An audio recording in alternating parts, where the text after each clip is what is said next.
In the late 15th century, a transformation began that would reshape the world. From the scattered kingdoms of medieval Spain emerged the most powerful navy history had ever seen. This is the story of how Spain became the first true global superpower through mastery of the seas.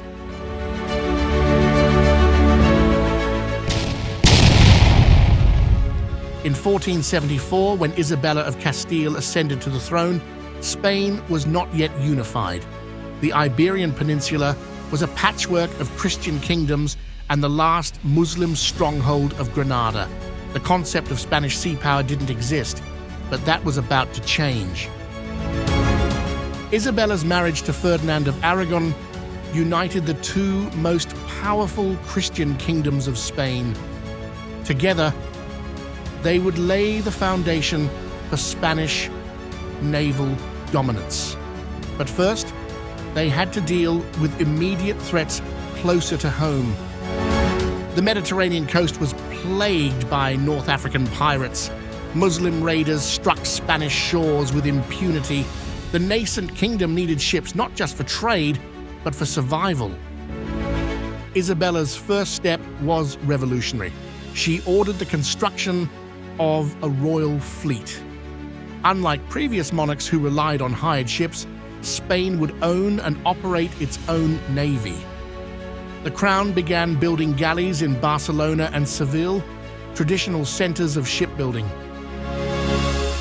The first test of this new naval power came during the Granada campaign.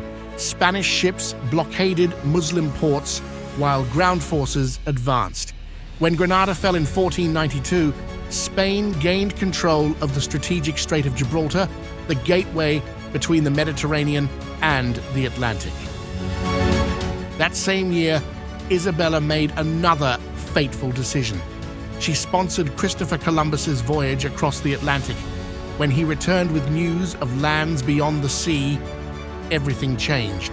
Spain now needed a different kind of navy, one capable of crossing oceans.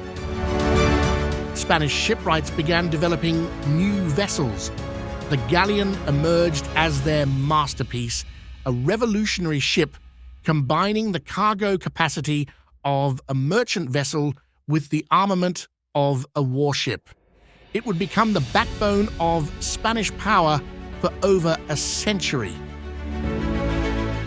As Spanish colonies spread across the Americas, a complex network of trade routes emerged. Silver from Peru and Mexico flowed back to Spain, financing further naval expansion. But this wealth attracted predators. When Isabella's grandson Charles V inherited the Spanish throne in 1516, he also ruled the Habsburg territories in Central Europe. Spain was now the center of a vast empire, facing threats from both east and west.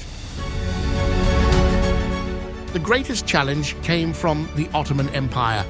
Under Suleiman the Magnificent, Ottoman forces threatened to dominate the Mediterranean. In 1538, at the Battle of Preveza, the Ottoman Admiral Barbarossa outmaneuvered the Spanish-led Christian alliance, inflicting a stinging defeat.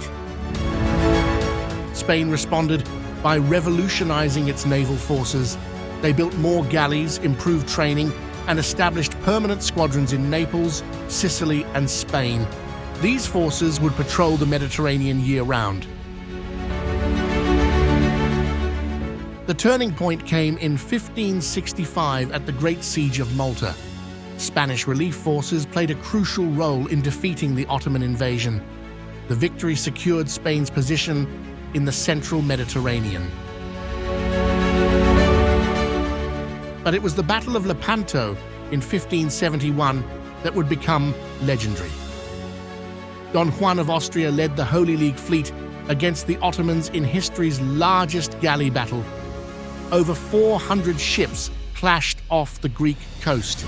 Spanish tactics proved decisive. Their new galleys, armed with massive bronze cannons and skilled arquebus troops, devastated the Ottoman fleet. Yet, even as Spain celebrated victory in the Mediterranean, a new threat emerged in the Atlantic. English privateers, supported by Queen Elizabeth Hunnant, began targeting Spanish treasure ships. Francis Drake, whom the Spanish called El Drac, the Dragon, raided Spanish colonies with increasing boldness. His 1577 to 1580 circumnavigation was as much a piracy mission as an exploration, capturing Spanish ships across the Pacific. In 1587, Drake struck the Spanish port of Cadiz, destroying dozens of ships and supplies. This, singeing the King of Spain's beard, delayed but didn't prevent Philip II's greatest naval endeavor. Philip II had already transformed Spain's navy through organization and bureaucracy. He created the first permanent naval administration, standardized ship designs, and established naval academies. When Portugal joined his empire in 1580, Spanish power reached its zenith. This culminated in the 1588 Spanish Armada, 130 ships and 30,000 men in the greatest fleet yet seen. But the English Channel proved treacherous. English fireships scattered the Spanish formation, and storms drove ships north around Scotland. Though Spain would build other armadas, their aura of naval invincibility was broken. Yet, Spain adapted.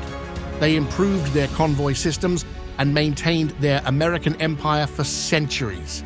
In just over a century, they had gone from a collection of medieval kingdoms to the world's first global superpower. Their mastery of the seas would shape the world for generations to come. Thank you for joining us on History Watch as we explore the pivotal moments that define our past. Remember to subscribe and hit the bell icon to discover more histories each week.